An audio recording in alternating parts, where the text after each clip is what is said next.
Hello everyone, in this video I will show you how to lock a profile on Facebook. First, open your Facebook application on your mobile device. Then click on the profile icon. Now go to the What's on Your Mind. Here make sure that the post audience is set to friends. After that, go back and click on the profile icon at the top right corner. Now scroll down and tap on Help and Support. Then tap on the Help Center. Now search for Lock Profile. Here tap on Lock Your Facebook Profile. Next tap on Lock Profile. Here, tap on See Your Profile. Now your screen may briefly blank out due to privacy settings, but your profile has been locked.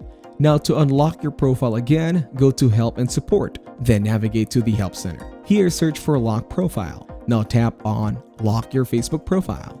Next, scroll down and tap on Your Profile is Locked. Here, tap on Unlock. Finally, tap on Unlock Your Profile and your profile will be unlocked. Thank you everyone for watching this video. Hope you got some value. Make sure to like the video and subscribe to the channel to get notified of new videos.